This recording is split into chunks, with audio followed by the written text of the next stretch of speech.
출애굽기 34번째고요. 광야로의 초대. 출애굽기 10장 1절에서 11절까지 보겠습니다. 오늘은 이제 메뚜기가 출몰하는데요. 메뚜기가 본문이 길어서 반으로 나눴습니다. 그래서 이번 주하고 다음 주까지 메뚜기 재앙을 보도록 하겠습니다. 출애굽기 10장 1절에서 11절까지 같이 한 목소리로 읽도록 하겠습니다. 시작. 여호와께서 모세에게 이르시되 바로에게로 들어가라. 내가 그의 마음과 그의 신하들의 마음을 완강하게 함은 나의 표징을 그들 중에 보이기 위함이며 내가 너를 애굽에서 행한 일들 곧 내가 그들 가운데서 행한 표징을 내 아들과 내 자손의 귀에 전하기 위함이라. 너희는 내가 여호와인 줄 알리라.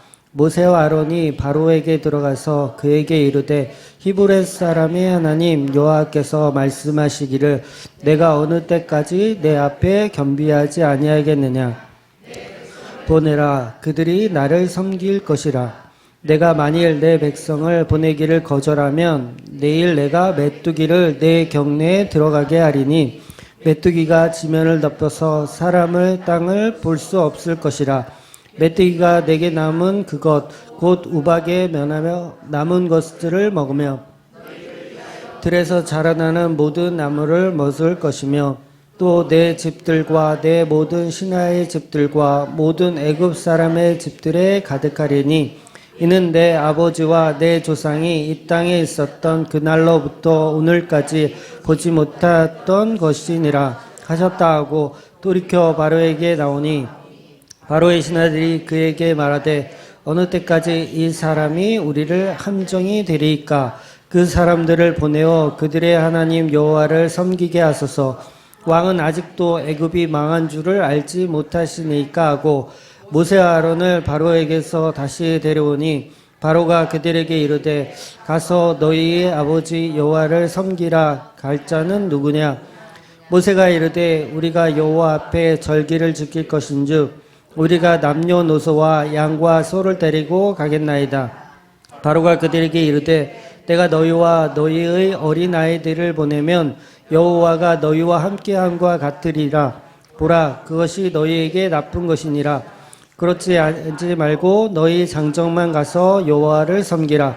이것이 너희가 구하는 바니라. 이에 그들이 바로 앞에서 쫓겨나니라. 아멘. 네, 지난주 이제 우박 재앙에 이어서 오늘부터는 이제 메뚜기 재앙입니다. 그래서 우박 재앙에서 보면 보리 이삭이 나오고 삼도 꽃이 피어서 피해를 봤다고 설명을 했어요. 그래서 삼은 이제 뽕나무과의 한해살이 풀이라고 합니다. 보통 애굽 사람들이 옷을 만들 때도 사용하는 게 삼이라 그래요. 근데 그것들이 이제 우박이 내려서 다 이제 망한 거예요. 망가졌어요. 다행히 밀과 이제 쌀보리는 아직 자라지 않아서 우박의 피해를 피할 수 있었는데 이제 메뚜기가 오면 그나마 이제 밀과 쌀보리도 이제 다 이제 메뚜기가 먹어치우는 것을 이제 경고하고 있는 겁니다. 그러니까 오늘 본문의 시작은 여전히 파라오를 하나님께서 완악하게 하셨다고 말씀하세요. 그러니까 시작이 그냥 완악하게 하셨다 이렇게 시작을 하는 거예요. 그러니까 완악이라는 게 계속해서 지금 나오잖아요. 10대 재앙 중에서. 그러니까 완악함이 여러분 말씀의 들음에서 나는 거 아세요? 완악함도 말씀의 들음에 통해서 나요. 네, 그러니까 보통 믿음은 들음에서 난다고 우리가 알잖아요. 그러니까 믿음을 성도가 그 복음을 들으면 믿음이 막 생겨. 근데 불신자도 이 말씀을 계속 듣잖아요? 그럼 뭐가 생기냐면 믿음이 생기는 게 아니라 완악함이 계속 생기는 거예요. 이 원리인 거예요. 그러니까 예수님은 사람들을 향해서 복음을 계속 말씀하셨잖아요. 복음을 계속 선지자들도 복음을 계속 말했고 그 말씀을 들은 성도들은 믿음이 점점 자라나지만 예수님의 제자들은 믿음이 점점 자라났잖아요. 처음에는 좀 아닌 것 같았지만 점점 믿음이 자라났다고요. 근데 똑같이 말씀을 들은 다른 백성들은 어땠냐면 갈수록 더 마음이 완악해졌어요. 그래서 결국은 예수님을 십자가에 못 박아 버리는 그런 일이 생겼잖아요. 그러니까 말씀을 안 들었으면 그 사람들은 예수님을 못 박을 필요도 없어요. 근데 말씀을 계속 듣다 보니까 마음이 오히려 더 완악해지는 거야.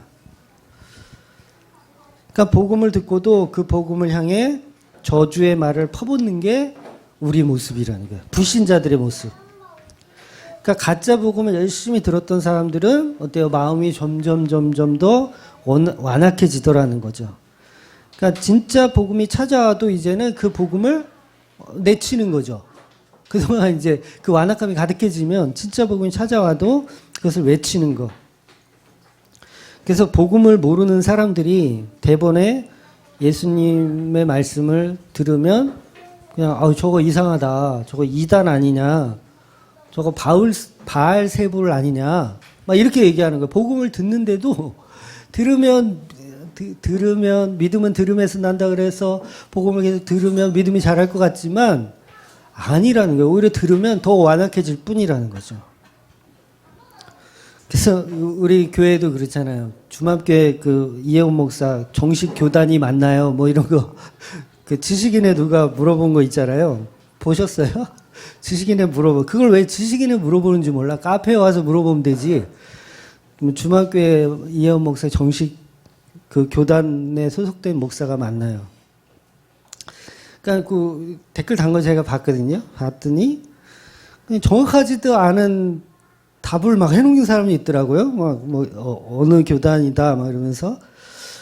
근데 그래서 제가 몇 주 전인가 카톡에다가 저희 성도들님한테 소속 증명서를 제가 올려드린 적이 있어요. 혹시라도 그거 갖고 트집 잡는 사람 있으면 보여드리라고. 그러니까 사람들이 복음을 들으면 들을수록, 그러니까 들었다는 얘기거든요. 주말교회 설교를 한 번이라도 들어본 사람이 거기에다 댓글을 쓰는 거예요, 사실은. 한 번이라도. 그럼 들으면 들을수록 믿음이 생기는 게 아니라 완악해지더라는 거죠. 완악해져서 어떻게 하면 그걸 이단으로 만들 수 없을까라고 생각하더라는 거죠. 그러니까 예수님의 말씀을 들은 바리새인들은 들으면 믿음에서 난다고 들으면 들을수록 믿음이 생기는 게 아니라 어떻게 하면 예수를 죽여버릴까라는 완악함이 생긴다는 거죠. 그게 바로 너무 많은 그 엉터리 복음을 들어서 지금 한국에 있는 그 크리스찬들이 점점점 가면 갈수록 완악해질 뿐이라는 거예요.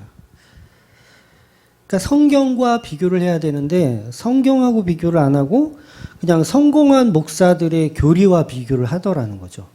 주맘교회는 성공한 어떤 목사님들과 길이 달라, 결이 달라, 이단 아니야? 라고 이렇게 비교를 한다는 거죠. 그게 뭐냐면 완악해져 있다라는 거예요. 완악해져 있다는 거. 다시 한번 말씀드리지만 주맘교회는 정식 교단에 소속되어 있는 국세청에서 발행하는 고유번호증도 있는 기부금 영수증 발행이 가능한 국가에서 허락한 정확한 교회입니다. 이단 사이비가 아닙니다. 그러니까 거짓 정보를 가지고 막 자랑하고 싶은 사람들이 많더라고요. 주만교회를 막 다 아는 것처럼 막 이상하게 써놓은 사람도 있어. 그러니까 파라오도 모세의 말을 들으면 들을수록 어떻게 돼요? 점점 완악해지는 거예요. 성경이 그걸 계속 이야기하는 거예요. 들으면 들을수록 완악해지는 거예요. 차라리 안 듣는 게 나아. 차라리 안 듣는 게 나아. 그래서 분별할 능력이 없으면 차라리 설교를 안 듣는 게 낫습니다. 그러니까 엉터리 목사의 설교를 분별할 능력이 없으면 안 듣는 게 나아요. 교회를 차라리 안 다니는 게 나은 거예요. 그러면 다니면 다닐수록 어떻게 해요? 완악해져요, 계속. 10년, 20년, 30년, 40년 더 완악해지는 거지. 오래 다니면 오래 다닐수록. 그러니까 사람은 어쩔 수가 없어요. 복음을 바르게 이해 못하면 들으면 들을수록 예수님은 십자가에 죽이자고 덤벼드는 게 우리 인간의 모습이라는 거죠. 재앙이 점점 강해집니다, 지금. 이제 8번째 재앙까지 왔어요. 그러면 오늘 말씀을 통해서 계속 완악해질 뿐이에요. 계속 완악해질 뿐. 결국은 홍해의 모든 병사들이 바다에 빠져 죽는 데까지 가야 돼요. 그래야지 끝나. 그러니까 불신자는 사실 죽어야 끝나는 거예요. 죽어야 끝나. 어쨌든 파라오의 완악함은 하나님이 계속 주시는 이유가 있습니다. 성경은 계속해서 성경의 어떤 교훈이나 순종이 아닌 역사를 쓰고 계시다는 표현이에요. 그 목적은 아주 심플합니다. 파라오가 회개하고 돌아올 것을 의도하는 것이 아니에요. 지금 하나님의 이 목적은 파라오가 회개하고 반성하고 하나님께로 돌아오는 게 목적이 아니에요. 그냥 그렇게 쓰임받고 있는 거예요. 파라오는 완악함으로 그냥 쓰임받고 있는 거야. 그러니까 2절에 나오는 말씀처럼 너희는 내가 여호와인 줄 알리라. 요거를 알려주기 위해서 완악한 파라오를 들어다가 지금 나타내고 계신 거죠. 그래서 문맥상 파라오가 회개하고 돌아오면 안 됩니다. 문맥상 그래요. 파라오가 회개하고 돌아오면 이거 띠로리야. 띠로리. 그러니까 성경은 교훈이 아니기 때문에 그래요. 교훈이 아니고 역사를 통해서 복음을 설명하시는 거기 때문에 완악함이 있어야 돼요. 파라오는. 그러니까 우리 성도들도 다 마찬가지입니다. 그것을 통해서 우리는 뭘 봐야 되냐면 너희는 내가 여호와인 줄 알리라. 이거를 보여주기 위해서 하나님께서 파라오를 들어가지고 완악하게 만들어서 우리한테 보여주고 계신 거예요. 그럼 오전에도 말씀드렸지만 우리의 인생은 결국 우리의 삶의 희노애락을 통해서 하나님은 오직 예수 그리스도의 구원하심과 사랑하심만 그 십자가만 드러나길 원하시는 거예요. 우리 삶을 가지고. 그러니까 성도의 목적은 다 똑같습니다. 그냥 하나님이 하나님 되심을 드러나기 위해서 여러분들이 있는 거예요. 그러니까 우리 삶이 막 좋고 나쁘고 이게 상관없는 거죠. 나는 왜 키가 작아요? 나는 왜 키가 커요? 나는 왜 이렇게 못생겼어요? 나는 이렇게 잘생겼어요? 나는 이렇게 건강해요? 나는 이렇게 아파요? 저는 왜 이래요? 이게 뭐예요? 다 하나님이 여호와인 줄 알게 하기 위해서 그렇게 창조되어져 가고 있다라는 거죠. 그러니까 많은 것을 가졌다고 해서 우쭐할 것도 없고 많은 것을 잃었다고 해서 좌절할 것도 없는 겁니다. 그러니까 성도들을 하나님이 이 땅에서 누구보다 높고 영화로운 모습으로 성도를 그런 모습으로 살아가게끔 만들려는 목적 자체가 없으세요. 그러니까 성도를 향해서 정말 애굽의 총리로 만들고 막 대통령 만들고 막 이럴 목적이 전혀 없으시다고요. 그러니까 예수를 믿으면 행복해진다는 말은 세상이 주는 편안함이고 안녕이지 교회는 그런 얘기를 하지 않거든요. 그거 다 엉터리입니다. 교회들의 거짓말이에요.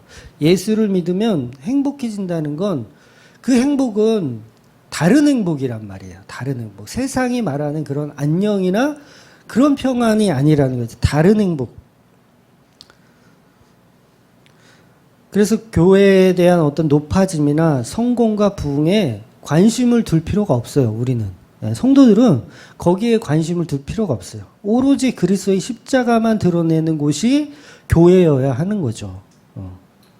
본문 1절에 이제 표징이라는 말이 나오는데 이 말이 이제 신약에서는 보통 이제 표적이라는 단어로 나오거든요. 그래서 구약은 히브리어지만 이 신약은 이제 헬라어라 그래서 이제 이 표적을 이제 세메이온이라는 단어를 씁니다. 세메이온. 세메이온. 많이 좀 들어보신 분도 계실 거예요. 세메이온.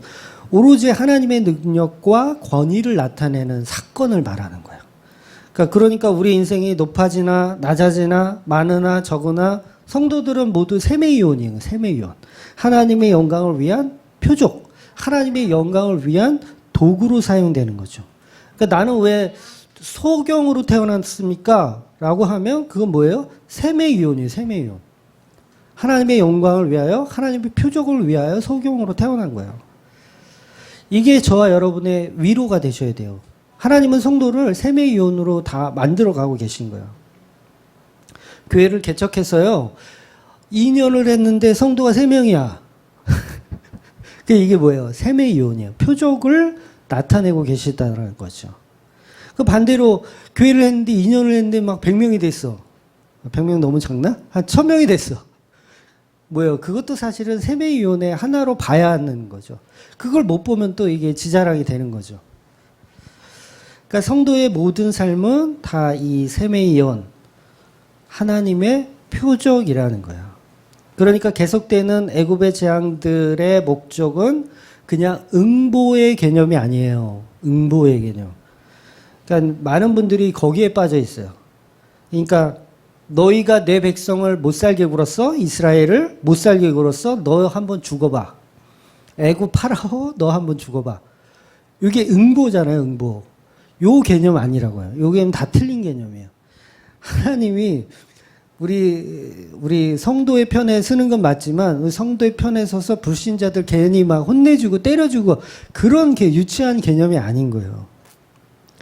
다 응보의 개념이 아니라 성경이 말하고 싶은 이야기는 셈의 예언, 표적에 대한 이야기예요. 표적.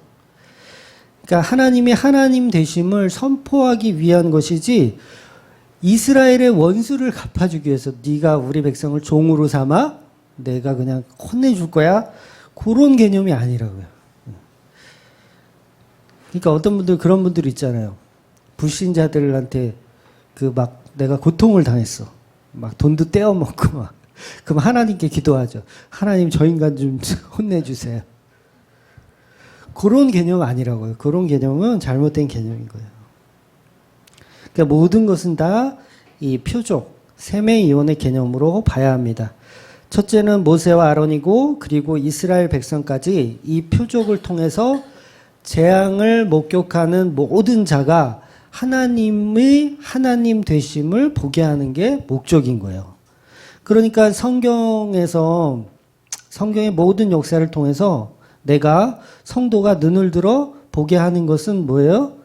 다 그 셈에 의한 표적을 보기 위한 거예요. 뿐만 아니고 내 인생도 말할 것도 없고요. 모든 세상의 흐름 속에서 남의 인생이라도 그것을 통해서 우리는 뭘 발견해야 되냐면 하나님을 발견하셔야 돼요. 하나님. 그러니까 모세의 인생을 보면서 여러분 뭘 발견하셔야 되는 거예요? 하나님을 발견하시는 거예요. 성경에서 응보 같은 거 발견하지 마시고 누구 혼내주고 때려주고 이런 걸 발견하지 마시고 모세의 인생에서 예수를 발견하셔야 되고 아론의 인생을 통해서 예수를 발견하셔야 돼요. 그리고 파라오의 인생을 통해서 또 예수를 발견하는 게 파라오 인생을 통해서도 전부 그럼 뭐예요? 표적이라는 거예요. 표적, 셈의 예언. 저도 가끔 설교를 하다 보면 제 인생에서 만난 예수를 간증할 때가 있어요. 물론 설교를 하다 보면 어쩔 수가 없어요. 가급적이면 안 하는 게 좋지만 효과는 직방입니다. 남는 건 간증밖에 없어. 효과는 직방이야. 근데 목사의 인생을 들으면서 여러분들은 뭘 발견하셔야 되냐? 예수님, 하나님을 발견하셔야 되는 거예요. 근데 전부 목사만 발견하잖아. 거기에 내 인생을 투영해서 목사님 저렇게 고생하셨는데 성공하셨구나. 그럼 나도 지금 고생하니까 나도 나중에 성공해야지. 이게 뭐예요? 이게 지금 이것도 완악해진 거예요. 이건 잘못 알아듣고 있는 거야. 그러니까 모든 인생에서 우리가 발견해야 될 것은 예수밖에 없는 거죠. 그러니까 목사님의 인생을 보면서 저 안에 계신 예수를 발견해야 되고 권사님의 인생을 보면서 저 안에 계신 예수님을 발견하셔야지 되는 것이 그게 성도예요. 그게 셈의 예언이라고요. 셈의 예언. 그러니까 오늘 메뚜기 재앙은 사실은 이제 막바지 재앙으로 가고 있어요. 홍해 사건이 사실 선지자적인 사건이거든요. 이제 그 내용에서 정말 복음이 다 풀려요. 이제 앞으로 이제 점점 보겠지만 복음이 다 풀려요. 글로 다 함축되어 있어요. 그러니까 6월절의 어린 양, 그리고 홍해 사건, 그리고 광야까지 이게 사실 구속사의 역사가 그대로 다 포함되어 있거든요. 그래서 오늘 이 메뚜기 재앙도 이제 막바지 재앙. 이제 2개 남은 거예요. 흑암 재앙하고 6월절 재앙. 이제 2가지 남은 거예요. 그러니까 오전에도 잠깐 말씀드린 대로 13절에 보면 모세가 지팡이를 들어요. 메뚜기가 오는데 동풍으로 인해서 오죠. 동풍. 그리고 메뚜기를 처리하실 때도 홍해 바다에서 다 수장시켜 버려요. 메뚜기를 처리하실 때도 홍해 바다에 다 수장시켜 버려요. 그러니까 바로 홍해 바다에서 이제 누가 빠져 죽어요? 애국 군대가 다 빠져 죽죠. 그러니까 그 전조 증상을 다 지금 성경은 성경으로 다 설명이 되는 거예요. 다 그거 설명하고 있는 거예요. 그러니까 메뚜기가 왔다. 그 메뚜기가 어디에 빠져 죽냐? 바다에 빠져 죽어요. 그러면 이제 애국 군사들이 어디에 빠져 죽냐? 예, 바다에 빠져 죽는 거예요. 그 전조 증상으로 지금 표현한 거 있는 겁니다. 그러니까 성경에 메뚜기가 하나도 남지 않았다고 표현해요. 예, 성경에 메뚜기가 하나도 남지 않았다. 애국 군사들은 역시 하나도 남지 않았다라고 표현해요. 그러니까 전부 다 하나의 그 계획과 하나의 그 질서를 통해서 성경을 계속 설명하는 거예요. 이게 다 뭐냐면 표적, 세매이언. 드러내야 할 것은 예수님의 복음밖에 없는 거죠. 그리고 메뚜기가 온 지면을 덮었을 때 온 세상이 어둡게 되었다고 말해요. 이제 9번째 재앙이 뭐예요? 흑암의 재앙. 전조 증상을 계속 동일하게 보여주시고 계신 거예요. 이게 유월절이라고 하는 예수 그리스도로 집약되는 겁니다. 말씀이 다 예수 그리스도의 유월절 어린 양으로 다 집약돼요. 그러니까 놀랍죠. 이 성경을 보면서 이거는 안 믿을래야 안 믿을 수가 없는 거예요. 그러니까 이게 그냥 일개 개인이 쓴 소설이라면 이렇게 막 착착착착 들어맞지가 않아요. 들어맞을 수가 없어. 근데 이게 착착착착 들어맞아요. 물론 귀 있는 자가 들어야지 이게 이해가 되겠지만, 그래서 진짜 결론은 유월절 어린 양 예수를 말하고 홍해바다를 통과해서 부활과 신부된 교회를 계속해서 점층적으로 설명하고 있는 겁니다. 그러니까 이 메뚜기 재앙은 미래의 이스라엘 자손들 또한 그분을 알게 하려고 하는 목적이 있는 거예요. 그러니까 2019년을 사는 우리에게도 마찬가지고, 이러한 목적은 유월절 기사에서 두드러지게 이제 나타나게 됩니다. 그래서 이 유월절은 반드시 기억하라고 말씀하세요. 그러니까 6월 출애굽기의 이 재앙들은 전부 저와 여러분에게 복음을 설명하는 내용이에요. 그러니까 먼 나라 내용이 아닙니다. 먼 이야기가 아니에요. 출애굽기 이 지금 10대 재앙이 남의 이야기 같잖아요. 요새 뭐 메뚜기 재앙이 있나요? 뭐 우박 재앙 있나요? 먼 나라 이야기 같은데 이 이야기들이 전부 예수를 설명하고 있는 얘기들이라는 거죠. 모세가 먼저 파라오에게 이제 경고를 합니다. 내 백성을 보내라. 아니면 메뚜기를 보내겠다. 근데 바로의 신하들이 이제 두려운 거예요. 사실 우박재앙으로 이미 다 망했다는 거를 이제 그 신하들은 먼저 알죠. 이제 막 이삭이 자라기 시작한 농작물까지도 메뚜기가 먹어버리면 이제 끝장이에요. 애굽은 더 이상 설 길이 없는 거예요. 그래서 신하들이 파라오를 설득을 합니다. 뭐 하나님을 믿어서가 아니에요. 그냥 지금의 상황이 너무 어려우니까 파라오한테 이제 설득을 하려는 거예요. 믿음이 있는 게 아니라. 근데 파라오는 계속해서 신하들이 이스라엘 백성을 보내자고 하는데도 파라오는 고집을 부리죠. 아이들을 놔두고 어른들만 가라고 이야기를 해요. 장정들만 가라고. 그러니까 당연히 모세는 거절을 합니다. 아이뿐만 아니라 가축까지도 다 가야 한다고 이야기해요. 그러니까 모세의 생각은 그냥 사실 갔다 오는 게 아니니까 완전히 떠나는 개념이니까 그렇게 얘기한 거고, 파라오는 이제 갔다 오라는 개념으로 설명한 거예요. 그래서 서로 이제 단호한 거죠. 그래서 파라오는 이제 말이 안 통하니까 모세와 아론을 쫓아버려요. 그러니까 제사는 사실 장정만 드리면 되거든요. 제사는 원래 그래요. 어린아이가 뭐 이렇게 뭐 제사 드리는 거 아니거든요. 장정만 드리면 돼요. 그러니까 출애굽기 이제 앞으로 보겠지만 그 율법이 이제 나와요. 장정만 드리는 게 맞습니다. 그래서 이제 어떤 분들은 유아 예배 없으면 어떡하나 이제 걱정하시는 분들이 있어요. 그러니까 이 아이들이 예배 못 드려서 우리는 천국 가는데 이 아이들은 예배 못 드리니까 얘네들은 지옥 가는 거 아닌가? 뭐 이렇게 생각하시는 분들이 간혹 있는데 그건 잘못된 생각입니다. 여러분, 천국은 예배를 드려서 가는 곳이 아니에요. 예배를 드려서 가는 곳이 아니에요. 예배를 잡고 우리의 가치를 하나님께 드리는 걸로 우리가 착각을 하잖아요. 그러니까 예배는 그런 개념 아니거든요. 그런 발상을 하는 게 뭐냐면 초대받지 않아서 그래요. 예배는 하나님의 초대예요. 초대. 하나님의 부르심이에요. 하나님 부르심. 그러니까 우리가 뭔가를 가지고 가서 전달하는 개념이 아니라 하나님이 차려놓고 우리를 초청하는 거예요. 그게 예배의 개념인 거예요. 그러니까 예배는 예수 그리스도께서 십자가로 우리를 초대하시는 개념인 거예요.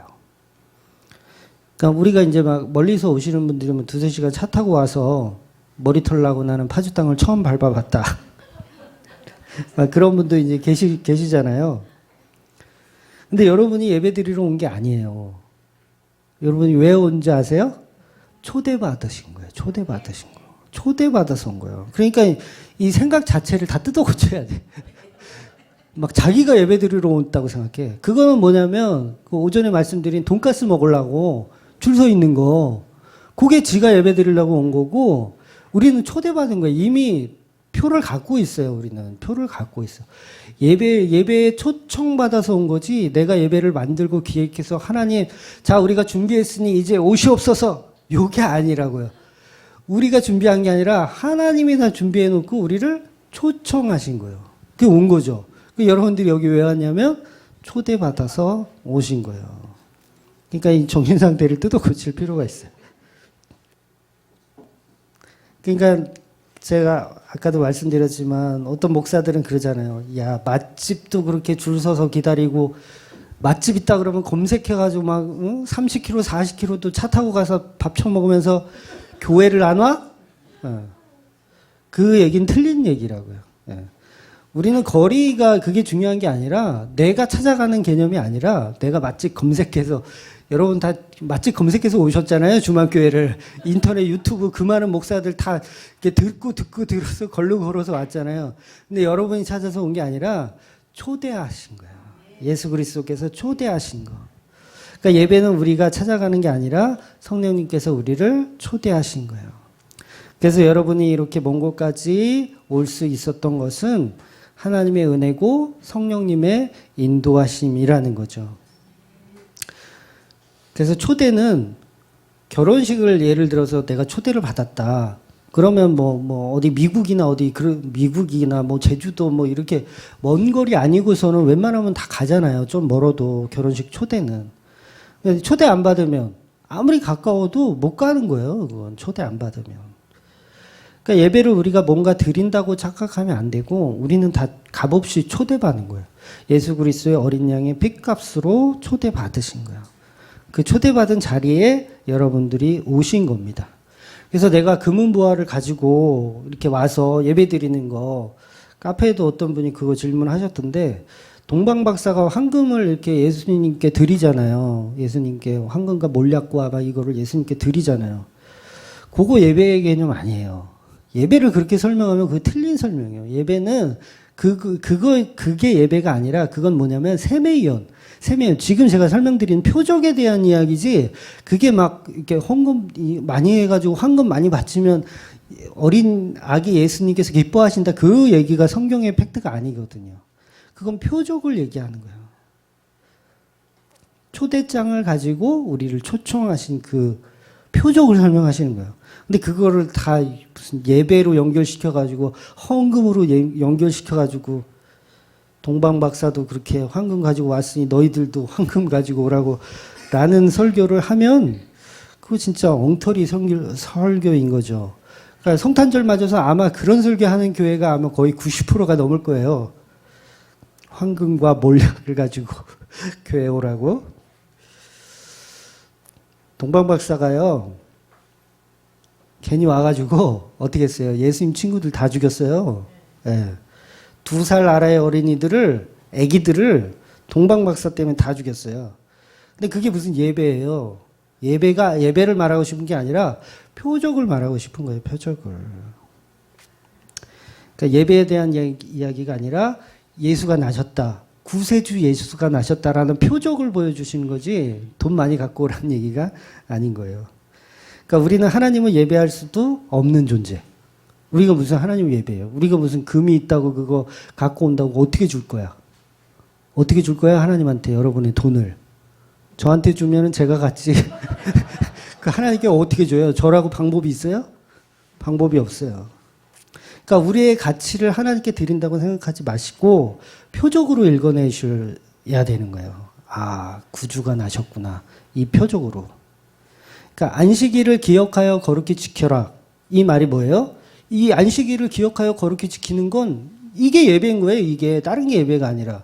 그 안식일날 뭐 해야 되는 거예요? 가만히 있어야 되는 거예요. 아무것도 하면 안 돼. 아무것도. 아까 촛불에 불 켰죠? 안식일을 범한 거야. 어디 촛불에 불을 켜? 안식일을 범한 거예요. 그 안식일은 뭐예요? 가만히 있어야 돼. 가만히 있었는데 이게 예배라는 거예요. 그러니까 황금, 몰약 이런 거 갖다 바치는 게 예배가 아니고. 그냥 우리 성도는 가치 없는 죄만 내놓을 수밖에 없는 존재라는 것을 느끼며 오로지 예수의 십자가만 필요하다고 생각하는 자들에게 하나님이 초대하시는 거예요. 이렇게 아무것도 없는 너희를 이렇게 초대하시는 거. 있긴 있죠. 죄가 있죠. 죄를 갖고 오는 거예요.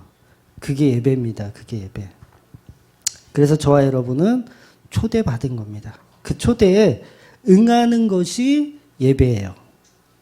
그러니까 부모에게 할 수 있는 가장 큰 효도, 제가 가끔 말씀드렸는데 뭐냐면 부모님이 주시는 사랑을 듬뿍 받는 거예요. 쳐내지 말고. 주는데 막 쳐내. 밥이 이렇게 많아. 네, 쳐내고. 이거는 맛없어. 그래서 쳐내고. 금요일날 제가 김치찌개를 끓였어요. 집에다가. 아주 맛있게. 저 요리 잘해요. 저 식당 한 경험이 있어가지고. 김치찌개를 아주 맛있게 끓였어요. 근데 우리 진주 화주가 얼마나 잘 먹는지 약간 매콤하게 했는데도 막 너무 잘 먹어요. 자꾸 뚱뚱해져서 큰일 났어. 이게 뭐예요? 이게 예배예요. 오히려 하나님을 통해서 우리가 은혜를 받는 게 예배인 거예요. 우리가 드리는 게 아니라. 아빠가 끓인 이 김치찌개 너무 맛있다 그러면서 막 뚱뚱해지도록 먹는 거. 이게 예배의 개념인 거예요. 우리는 뭔가를 드려야 되는 걸로 예배의 개념으로 생각하는데 아닙니다. 예배는 은혜를 받는 거예요. 은혜를 나누는 거예요. 진주화주가 저한테 김치찌개를 끓여줘요. 맛대가리도 없는 걸 끓여줘. 예. 걔네들이 끓여봐야 맛이 있겠냐고요. 내가 하는 게 낫지. 그게 효도가 아니라는 거예요. 그게 효도가 아니라 내가 끓여주는 것을 맛있게 먹는 것. 그게 예배의 개념이라는 거죠. 그러니까 저와 여러분은 예수님의 초대에 응하는 것, 이걸 예배로 생각하셔야 되는 거예요. 그러니까 본인이 먼 길을 찾아왔다, 그래서 예배했다라고 착각하는 것은 자기가 맛집 찾아가서 이렇게 응? 맛있는 거 먹었다, 돈가스 사 먹었다 이거하고 똑같은 거예요. 그럼 결국 우상 만들게 하는 거예요. 내 안에 있는 우상, 주맘교회라는 교회를 우상화 시켜버리는 거예요. 우상 만들게 하는 거예요. 그러니까 유아 예배 없는 거는 걱정하실 필요가 없습니다. 물론 우리 아이들한테 어려서부터 말씀을 잘 가르쳐주고 엉터리 말고 진짜 복음을 이렇게 잘 설명해 주실 필요가 있지만 아빠 엄마보다 더 큰 사랑으로 우리를 품고 계신 그 예수님의 이름을 하나님을 설명해 주실 필요가 있지만 그거에 너무 연연하여서 복음을 놓쳐버리시면 안 돼요. 물론 때가 되면 우리 교회도 이제 어린이 예배가 이제 전에는 있었거든요. 예, 있었는데 다시 생길 거예요. 예, 걱정 안 하셔도 되고 중요한 건 부모님이 먼저 바른 복음을 아시는 게 중요해요. 그래야지 양육할 수 있거든요. 그래서 자녀가 문제가 아니라 어른들이 먼저 복음을 잘 배우셔야 됩니다. 그래서 이 구약에서도 보면 어린이가 제사 안 드려요. 어린이들은 가만히 있어요. 그러니까 그 유월절에 피를 바르잖아요. 그래서 누가 살아요? 누가 살아? 피 발라서 사는 애들이 누구예요? 죽어야 되는데 사는 애들이. 장자잖아요, 장자. 애기들이 사는 거예요, 아기들이. 그러면 그 애기들이 지들이 발랐어요? 부모가 발라준 거예요, 부모가 발라준 거. 부모가 발라줬더니 장자들이 살아나는 거예요. 그러니까 그런 개념으로 접근하셔야 되는 거예요. 그러니까 얘네들은, 애기들은 예배 안 드렸으니까 얘네들은 다 지옥 가네. 어떡하지? 목사님, 우리 애들은 다 지옥 가나요? 어떡하죠? 유아 예배를 빨리 만들어야 되는 거 아닌가요? 그럴 필요가 없는 거예요. 예배를 드려서 천국 가는 게 아니고 하나님이 선택한 초청받은 백성이라면 구원을 받기 때문에 한 번도 예배 드린 적이 없어도 구원을 받는 겁니다. 그래서 파라오가 장정만 가라고 한 것은 사실 틀린 말은 아니에요. 맞는 말을 한 거예요. 그러니까 성경에도 분명히 그 이야기를 제시하고요. 그런데 모든 어린이나 그 침상에 일어나지 못하는 분들도 있잖아요. 예배 드리고 싶은데 침상에서 일어나지 못하는 분.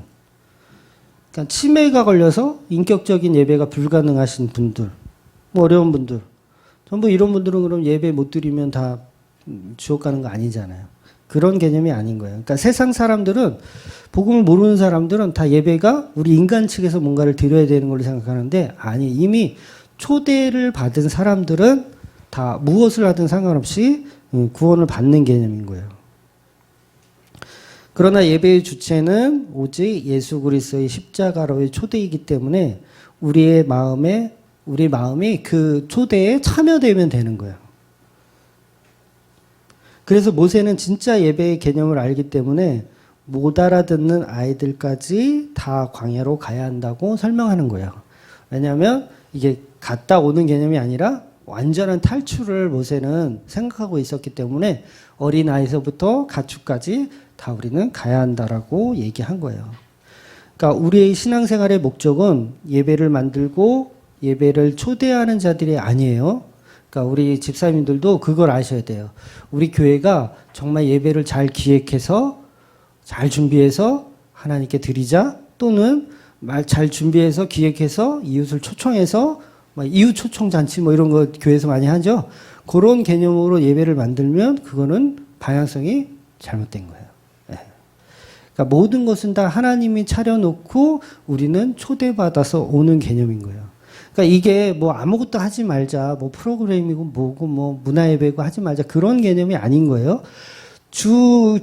근본적인 그것을 준비하시는 분이 누구신지를 우리가 알 필요가 있다는 거죠. 그래서 개념 정리가 필요한 거예요. 개념 정리가.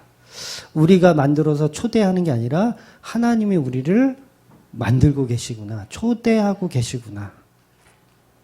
그래서 우리가 만들고 드리는 거는 그건 저거예요. 설날 때, 추석 때 왜 제사상 쌓아놓고 이제 우리 조상님들 오시라고 이렇게 하잖아요. 그거 이제 제사 드린다고 하잖아요. 우리가 준비해놓고 조상님 모시는 거. 근데 예배를 우리가 그렇게 생각한다고요. 예배를 우리가 준비해놓고 하나님 와서 예배를 받으십시오. 방향성이 틀린 거예요. 성경은 그렇게 말하지 않아요. 성경은 예수님이 초청한 자리에 우리가 가는 거예요. 우리가 가. 아무것도 없이 가는 거예요. 그러니까 예복 하나 달랑 입고 가는 거예요. 그러니까 기독교는 반대의 개념이라는 거죠. 예수님의 십자가로 이루신 그 잔치에 우리를 초대하시는 거. 그래서 저와 여러분은 예배에 초대받는 자들임을 기억해야지 본인들이 주인이 되려고 하면 안 됩니다. 우리는 다 손님이에요. 손님. 그리고 그 초청을 받은 자이지 우리가 주인이 아니란 얘기예요. 우리가. 그러니까 예복을 입고 잔치에 참여하는 손님이에요. 포도주는 예수님 만드시는 거예요. 포도주는 예수님이 만드셔서 우리를 초대하신 거예요. 그래서 저와 여러분은 예배에 초대받은 자들임을 기억해야 합니다. 본인이 주인 되어서 하시면 안 돼요. 그러니까 왜 그러잖아요. 집사 직분 이렇게 줬으니까 이제 주인의식 가지라고, 교회 주인의식 가지라고. 요거는 성경이 말하는 팩트가 아닙니다. 주인의식이 아니라 우리는 아무것도 아닙니다.로 가는 게 맞는 거예요. 그러니까는 나 집사 받았다고 까불면 안 되는 거죠. 그러니까 초대에 응하는 그런 정말 아무것도 없는 먼지와 티끌 같은 자라는 것을 우리가 인식해야 됩니다. 메뚜기가 온다는 뜻은 모든 지면에 풀 한 포기도 없는 광야로 만들겠다는 의미예요. 우박으로 다 망가진 그 터전에 이제는 메뚜기까지 와서 완전히 광야로 만들어 버리겠다는 거예요. 그러면 성도가 가야 할 방향은 어디예요? 광야예요, 광야. 결국은 이 10대 재앙이 다 뭐냐면 우리 광야로 가기 위해서 이 뻘짓을 하고 있는 거야. 광야로 가. 물도 없어. 먹을 것도 없어. 고기도 없어. 그 광야로 가기 위해서 우리가 지금 이 개고생을 하고 있는 거지. 10대 재앙이라는 이 고생을 광야를 가기 위해서 하고 있다고요. 근데 이게 세상 사람들이 이해가 되냐고요. 이해가 될 수가 없죠. 예수님께서 초대를 했어, 우리한테. 예배의 자리를 초대했어. 갔더니 광야야. 아무것도 없어. 그래도 그것이 예수님이 계신 곳이라면 내가 그 어디나 하늘나라라고 생각하는 자들이 성도라는 겁니다. 그래서 예수님의 초대는 우리의 행복과 무관합니다. 내가 이 땅에서 정말 얼마나 행복한지, 얼마나 잘 사는지, 얼마나 높은지, 얼마나 권력이 있는지 그것과 무관해요. 그러니까 행복과 상관없이 예수님은 광야로 우리를 초대하시는 거예요. 그런데 그 광야임에도 불구하고 그 손을 놓지 않고 계속 따라오는 자들이 성도라는 거죠. 아닌 사람들은 다 뿌리치고 다 떠나버리더라는 거죠. 그래서 이 광야의 이 10대 재앙의 모든 역사는 우리에게 은혜가 되어야 합니다. 그러니까 우리의 삶에도 다 10대 재앙이 있어요. 저에게도 있고 여러분들에게도 있습니다. 그런데 그거는 뭐라고요? 셈의 이혼, 하나님의 표적을 나타내기 위한 거예요. 우리를 혼내기 위한 것도 아닙니다. 너 한번 죽어봐? 너 고생 좀 해야 네가 뭘 좀 알지? 이런 개념도 아니에요. 그리고 내가 무슨 죄를 지어가지고 그 죄에 대한 값을 치르는 것도 아니에요. 응보의 개념도 아닙니다. 모든 게 다 하나님의 표적, 성도는 하나님 표적이에요. 그래서 인치심을 받다라는 표현을 하잖아요. 그게 뭐예요? 표적이에요, 표적. 인치심을 받다. 그러면 뭐 요한계시록 같은 데 보면 뭐 666이니 뭐 이마에 뭐 이게 뭐예요? 반대의 개념인 거예요. 하나님의 인치심과 반대, 세상의 인치심. 그러니까 우리는 그 표적을 보고 가는 사람들인데 세상은 뭐예요? 내가 먹을 거 사 먹고 내가 장가갈 거 장가가고 할 거 다 하면서 쫓아가는 거. 그게 666인 거예요. 그게 결국은 그게 세상 것을 구하는 짐승들이 구하는 것들. 그런데 우리는 하나님의 표적을 구해서 하나님의 원하는 방식으로 가지는 사람들을 이야기하는 겁니다. 그런 개념을 아시고 다음 주까지 이 메뚜기의 재앙에 대해서 보도록 하겠습니다. 그 광야로의 초대를 응하시는 저와 여러분 되시기를 주의 이름으로 축원드립니다. 아멘. 기도하겠습니다.